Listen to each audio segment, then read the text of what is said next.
So let's talk about MIDI editing a bit. What can we do? Well, there's several things we can do. If you're on grid mode and you have like quarter notes selected, it's very easy if you're in notes view to tap in notes. Double tap and you'll hear them. What we can then do is change their end point, change their start point. Bam. You can use Alt to copy notes, which makes it easy to make chords, for instance. And then you can drag your finger across multiple notes to select them all and create passages. Okay, so that's pretty handy. What else can we do? If you control tap something and hold and then drag up and down, you will actually change the velocity of that note.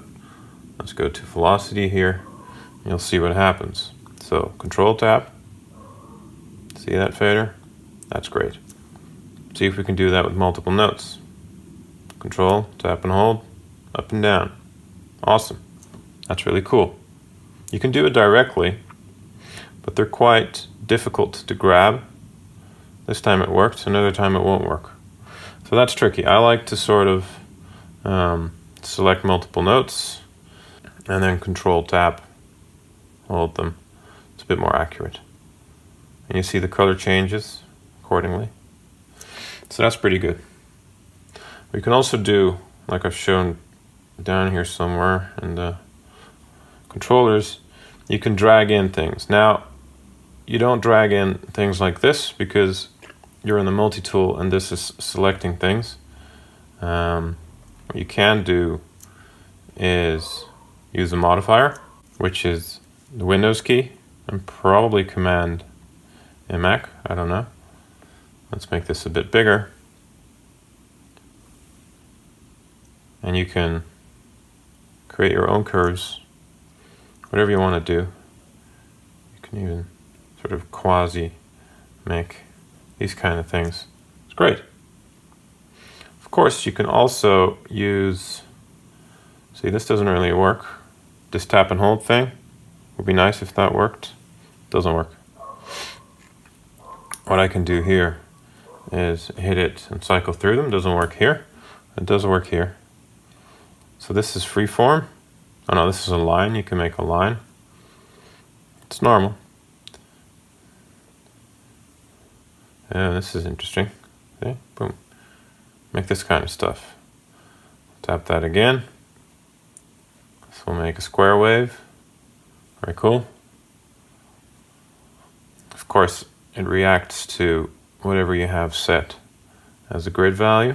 So half notes. See, another half note steps. Go to 64 notes and you'll go absolutely crazy. Awesome. Okay. So that's pretty cool. Sometimes you still need your mouse to do something, but that's fine. I kind of like the fact that you can do some things very well on the touchscreen, and for other things you might prefer your trackpad, and for other things you might prefer your mouse or even your keyboard or any combination thereof. That's the nice thing about adding a touchscreen to your workflow, is that you're adding something. You're not necessarily replacing something. Something is not being pushed out of the way because this new device is sitting there. Well, that is in fact what is happening here. But this new device is the display of your DAW that you've been used to all this time. So if anything, it brings your DAW closer to you instead of farther away. I happen to rather like it. I think it's the best bang for the buck that you can get. And I challenge anyone on an expensive controller to match these kind of workflows. If you like this video and want to see more of them, please subscribe below. If you have any specific questions you need answers to, please follow the link in the description to learn more about Studio One-on-One online teaching sessions.